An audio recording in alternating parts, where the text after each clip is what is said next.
Let me in. Bonjour. Bonjour à toutes et à tous. Aujourd'hui on se retrouve pour une nouvelle vidéo de la review, la fameuse review du fameux SummerSlam. Alors déjà, il faut leur expliquer deux choses. Parce que je pense on leur avait dit dans la vidéo d'avant, qu'avant la review de SummerSlam, on allait vous faire la vidéo match de SummerSlam. Mais je me suis dit de cette vidéo la faire après la review de SummerSlam pour qu'on essaye du coup de mettre dans les pires matchs. Et deuxième chose, le décor est pas tout à fait le même. Là, on est sur le décor de sa chaîne à lui. D'ailleurs, abonnez-vous à ma chaîne, je n'ai pas encore fait la vidéo, mais j'en ai créé une, Ouranos TV. La chaîne est dans la description. Enfin, j'espère. Tu feras ta pub plus tard et oui, je mettrai le lien de la chaîne dans la description. Donc voilà, et juste avec ce qui est la lumière, etc.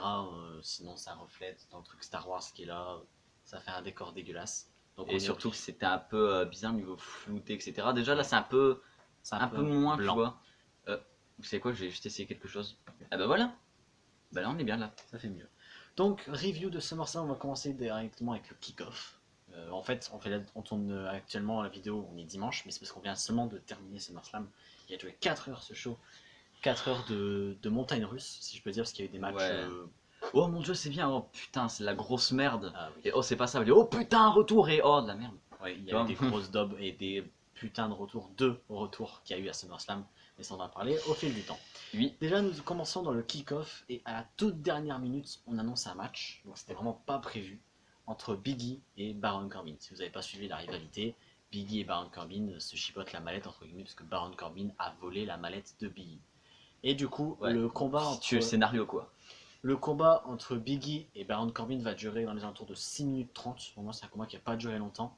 Et Biggie va faire son big ending sur Corbin pour gagner. Et à la fin, donc Biggie va reprendre la mallette. Je crois qu'il va même donner un coup de mallette sur Corbin et Corbin va se barrer.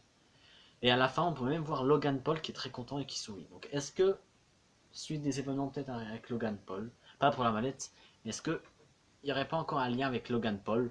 Et est-ce que peut-être l'histoire de la mallette va pas se terminer? Ensuite, nous sommes le premier match de SummerSlam. C'est vraiment le tout premier, parce que le kick-off, c'est pas considéré comme SummerSlam. Le tout premier match, qui est RK Bro contre AJ Styles et Omos pour le titre par équipe d'Euro. Et à la fin, Randy Orton applique son RKO pour la victoire. RK Bro devient les nouveaux champions par équipe d'Euro. Ça fait plaisir. Moi, ce match, je le note sur 10. Je note en vrai 8, 9. C'était un très bon match, il n'y a pas eu de triche, un petit peu. Quand Randy Orton se préparait pour un RKO et que Omos a tiré Jay Styles, c'est pas de la triche, entre guillemets. Moi, je noterais ce match sur 8,5. C'était. Enfin, je vais pas dire 10 parce que c'était pas extraordinaire, genre digne d'un main event. Il a duré 7 minutes, je crois, le combat. Mais pour un match tag team, moi qui m'intéresse très peu au match tag team, je trouve que c'était un très très bon match. D'ailleurs, le main event, on va en reparler à la fin. Waouh, ouais, le main spécial. Event, très spécial. Ensuite, on a eu le droit au match entre Alexa Bliss et Eva Marie. Le match a duré 3 minutes. Je m'en fais. Oui, parce qu'en fait, Brendan, il n'aime pas ce qui est match simulé, etc. Non, c'était pas un match. En fait, moi, c'est pas que ça me dérange pas. C'est juste que des moments, il faut bien qu'à WWE fasse son spectacle, etc. Mais c'était pas du spectacle. Un spectacle, c'est censé être beau. Si, pour moi, c'est entre guillemets du spectacle. Parce que entre Alexa Bliss et Eva Marie, ce qu'ils font, c'est entre guillemets pour divertir, entre guillemets, faire vivre le rôle d'Alexa Bliss. Oh putain, pour moi, ils l'enterrent plus qu'ils le font vivre. Hein. Oui, bon. Donc je pense que la rivalité va se terminer. Et parce qu'Alexa Bliss gagne le match, j'ai oublié de le dire. Ouais. Avec un DDT hyper mauvais pour moi. La fin du match était mauvaise, c'est pour ça que ce match, je mets 6. Frère, je lui mets 2. Parce que moi, oui, lui, il aime pas, etc. Non. Moi, je mets un peu 6. C'était nul. Moi, même 5, parce que la fin n'était pas ouf. Allez, moi, je mets 2 parce qu'il y a eu 2-3 beaux mouvements, c'est tout. Et il n'y aurait pas eu ça, 0, c'est tout. Enfin, c'était à chier, clairement, c'était à chier. Le pire match de SummerSlam, ouais, voilà. Il n'y avait même pas sa place dans SummerSlam. Pour moi, il n'avait pas sa place dans SummerSlam. Donc, je pense que la rivalité entre Alexa Bliss et Eva Marie va s'arrêter pour commencer une nouvelle rivalité entre Eva Marie et Doudrop. Car à la fin du match, Doudrop dit est la seule perdante de l'histoire, c'est Eva Marie, va se moquer, va prendre la veste d'Eva Marie et va partir. Et ce sera certainement une rivalité meilleure que Alexa Bliss et Eva Marie. Franchement, ça pourrait être bien parce que Doudrop catch bien.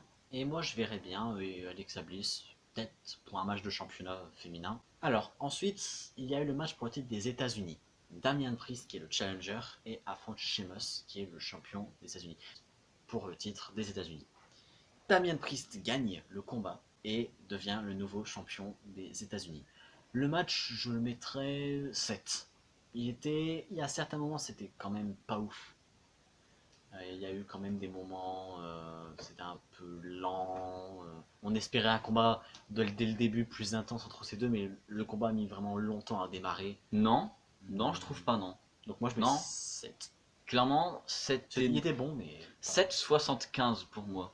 Ah oui, aussi. Non, si, en vrai, il était bon, il était très bon même. Enfin, il était pas extraordinaire, mais il était pas beau. Franchement, il était bien. Moi, perso, je m'attendais à ce genre de match. Et bah voilà, j'ai pas été déçu pour le titre. Voilà, c'était déjà mieux qu'Alexa Bliss et Vamari. Je vais arrêter de faire des Alors, références à ça. après, on se retrouve pour équipe par équipe de SmackDown, les Usos contre les Mysterio. Moi, personnellement, je mets 8 à ce match. Pour moi, j'ai trouvé ce match excellent. Il y a eu quelques détails un peu de ouf, mais pour un match par équipe, je le trouvais même meilleur que RK Bro et J Styles Omos. Non. Il y avait vraiment des trucs incroyables où on s'attendait à ce que bam, ça se finisse très vite, genre avec de la triche, etc. Au final, ça n'a pas triché du tout. Franchement, moi j'ai adoré ce match pour une fois des Usos qui ne trichent pas contre les Mysterio. C'est pour ça que je mets 8. Je vais en choquer certains, mais je ne pourrais pas noter ce match. Parce que je m'en suis battu. Oh. Voilà. Je sais pas pourquoi. C'est vrai que la rivalité commence à tourner en rond. Oui, enfin, genre, à chaque fois c'est les mêmes matchs, donc je me suis dit. Du coup, j'ai pas vu, j'ai pas écouté, j'ai allé vite fait quelques moments aussi les mouvements de fin qui étaient bien, hein, je vais pas mentir, ils étaient bien, mais je vais pas pouvoir noter ce match. Alors, ensuite, on aurait dû avoir, pour ça que je dis on aurait dû, avoir le match Bianca Belair Sasha Banks à SummerSlam. Mais Oui. on ne l'a pas eu, parce que pour deux raisons qu'on ne sait pas, Sasha Banks n'était pas à SummerSlam. Donc on a annoncé que ça allait être Carmella, la plus belle femme de la WWE, À ce moment-là, on a tous déprimé. qui allait remplacer Sasha Banks. Donc elle arrive, etc. Donc Belair dit qu'un jour elle aura son match contre Sasha Banks, etc. Du coup, bon, le match elle est préparé et au montage, si possible, je veux un roulement de tambour. Roulement de tambour, c'est maintenant. Il s'arrête. Voilà. Et Becky Lynch fait son retour. La foule elle a éclaté. Je pense que la Legend Stadium a explosé. Premier retour de SummerSlam et pas le dernier. Becky Lynch est de retour. Elle revient sur le ring. La foule chante son thème. Et du coup, Becky Lynch va attaquer Carmella. Elle va lui faire un coup de pied. Je crois qu'elle va le renvoyer dans les escaliers. Et elle va défier Bianca Belair à la place de Carmella. Bianca Belair accepte. Et un des matchs les plus pourris de SummerSlam. J'ai été déçu, très Oui. déçu. J'étais vraiment déçu de ce combat parce qu'il a duré que Putain, 20 secondes. Je m'attendais à un match quoi, enfin pas à un coup. Et en fait, t'as juste la cloche sonne. Il se regarde un peu, il regarde la foule.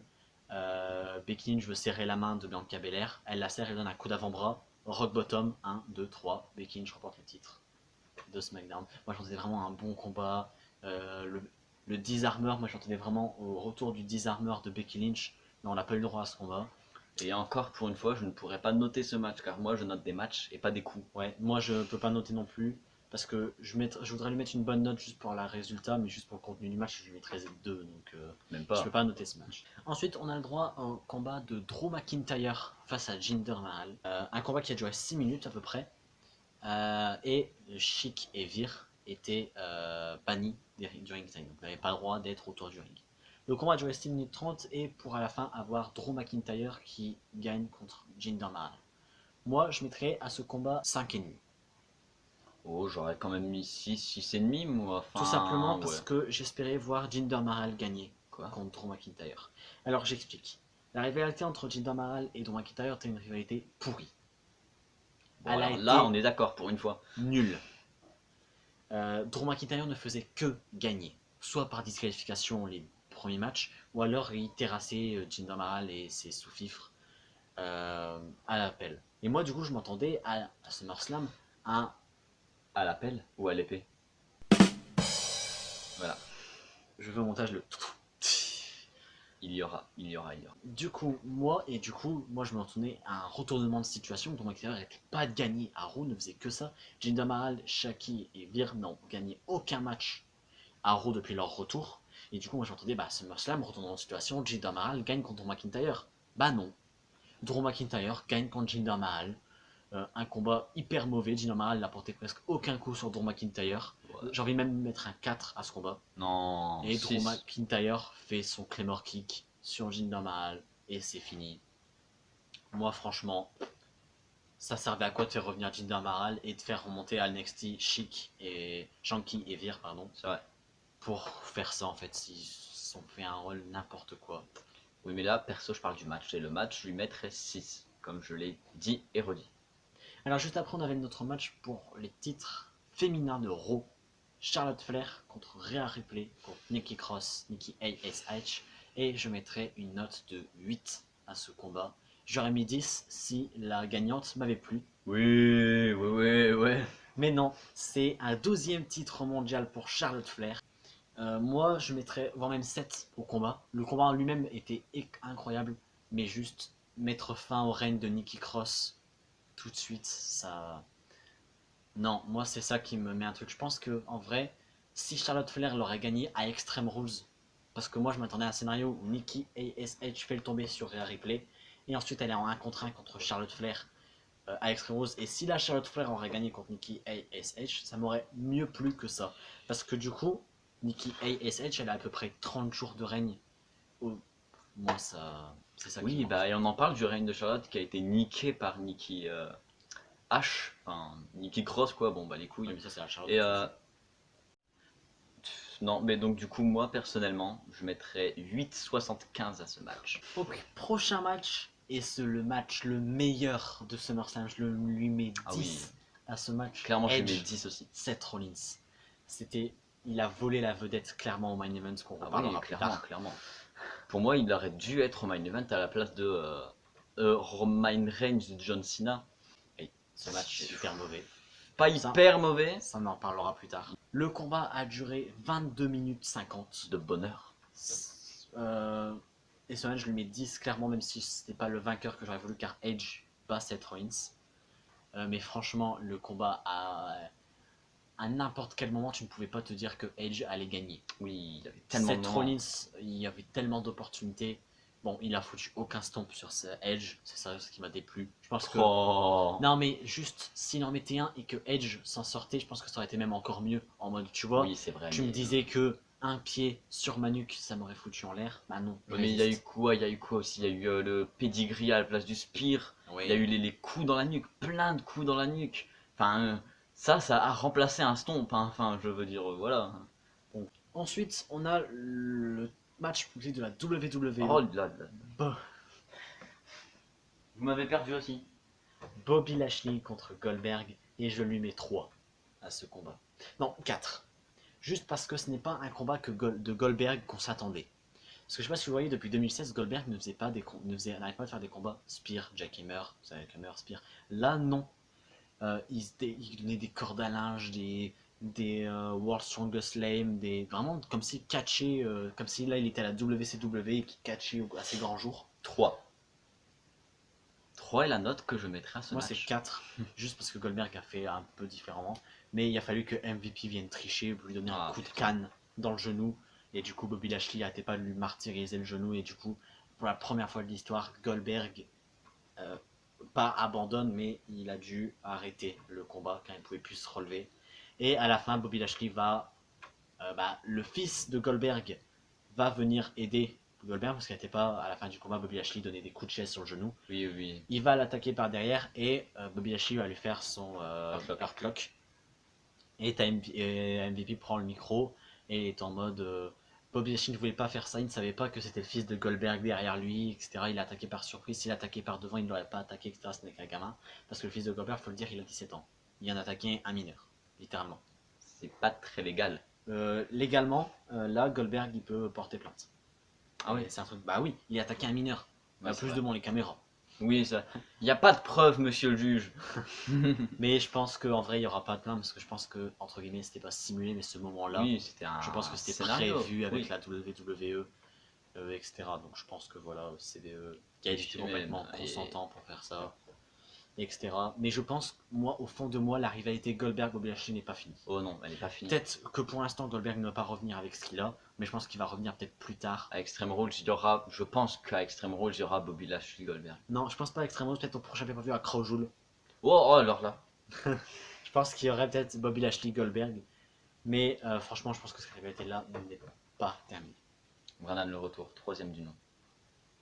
Et là, on se retrouve sur notre main event, Roman Reigns contre John Cena, et ce combat, je lui mets 5. Pour un main Oh, event. t'es méchant quand même. Non, je lui mets 5. Bon, ok, 6. Ok. Euh, Le Attends. combat, les 10 premières minutes étaient à chier. C'était 10 minutes d'ennui. Et encore, t'es gentil. Roman Reigns ne faisait des petits coups, etc. Alors, John Cena ne faisait que des roll-up, donc des petits paquets. C'est tout. C'était tomber, tomber, tomber, je t'esquive, tomber, je t'esquive, tomber. C'était ça. Et après, Roman Reigns qui donne des coups de poing, des cordes à linge, qui essaie de faire sa petite guillotine, etc. Que John Cena s'en sort, etc. Après, le combat commence à pleinement Oui. prendre le large parce que John Cena fait son You Can See Me, mais Roman Reigns le bloque avec sa guillotine. Bam, attitude adjustment, il en fait deux, une fois. Il en fait donc un sur le ring, un contre la table des commentateurs, un depuis la deuxième corde. Mais Roman Reigns qui finit par lui foutre, je crois, au bout un total 6 Superman Punch et inspire. Oui, 5 je pense. 1, 2, 3. Roman Reigns conserve le titre. Mais SummerSlam ne se termine pas comme ça. Brock Lesnar qui fait son retour et qui confronte Roman Reigns. Et surtout, je pense, Paul Heyman qui s'est chié dessus. Ah, et chier dessus, c'est bien gentil, tu vois. Parce que pour ceux qui viennent de regarder à WWE, qui ne sont pas au courant, Paul Heyman était le servant de Brock Lesnar avant. Il servait Brock Lesnar. Le serviteur, c'est un peu plus français. Oui. Oui. Bon. Et du coup, Brock Lesnar, est-ce que Brock Lesnar va revenir en tant que face? Et moi, je supporte Brock Lesnar pour la première fois de ma vie. Parce que je pense que depuis toute sa carrière, Brock Lesnar n'a jamais été face. Ses premiers moments, il a été contre Kurt Angle, donc on préférait largement Kurt Angle. Après, il était contre l'Undertaker, on préférait l'Undertaker. Après, je crois que ça a été contre John Cena, donc on préférait John Cena. Il y a eu les Roman Reigns aussi. Il y a eu les Roman Reigns, il y a eu les Drew McIntyre, il y a eu Kofi Kingston. Tout le long de sa carrière, Brock Lesnar était heel, et si là il peut revenir en tant que face, et si il gagne contre Roman Reigns pour le titre universel, parce que je pense qu'il va avoir un match derrière, oui, et s'il peut être face toujours. Mais je pense qu'à Extreme Rules, on aurait peut-être une petite stipulation, le gagnant remporte Paul Heyman et le titre universel. Bah donc, du coup, la vidéo est finie. Du coup, dites en commentaire si nos trucs... D'accord. Abonnez-vous à ma chaîne Ouranos TV. J'ai pas encore fait de vidéo, mais en gros, ça va être des vidéos sur la mythologie, plusieurs mythologies grecques, romaines, africaines, irlandaises, etc. Avec une petite pointe d'humour. Et vous savez déjà, je vais vous dire le premier truc, la première vidéo sera une mythologie grecque hyper connue. Et vous savez, ça va pas être Hercule, je vous le dis tout de suite, parce que Hercule, je vais en faire une playlist. Je vais en faire une vidéo sur avant ses travaux, et puis un travail par vidéo. Écoutez la nouvelle playlist Spotify Héraclès par Ouranos TV. Oui, parce que Hercule c'est mythologie romaine, je fais déjà un peu mon truc. Hein. Hercule c'est mythologie romaine, Héraclès c'est mythologie grecque. Ta gueule! I'm Eva. I'm the star of the show. Je disais. Donc abonnez-vous à ma chaîne, merci. Dites en commentaire si du coup vous n'avez pas aimé nos notes, si vous avez... alors attention, je pense que vous êtes une partie très infime. Si vous êtes en mode mais quoi? Mais le meilleur match de SummerSlam? Mais c'était Alexa Bliss et Eva Marie. Si vous êtes dans ce style de gros con, dites-le nous dans les commentaires. Parce qu'on aime savoir s'il y a des cons dans nos abonnés, mais partez pas, on vous aime bien. Je gratte bien les abonnés, t'as vu? Et donc du coup, n'oubliez pas, hein, lâchez le pouce bleu bien évidemment. Et abonnez-vous, et la cloche, surtout la cloche, c'est une des choses les plus importantes pour recevoir du coup toutes nos nouvelles vidéos. Et sur ce, je vous dis à plus parce que monsieur Axel est parti. Et donc voilà, comment tu juges? à plus. C'était Salam les Rouya. Salam les Royals.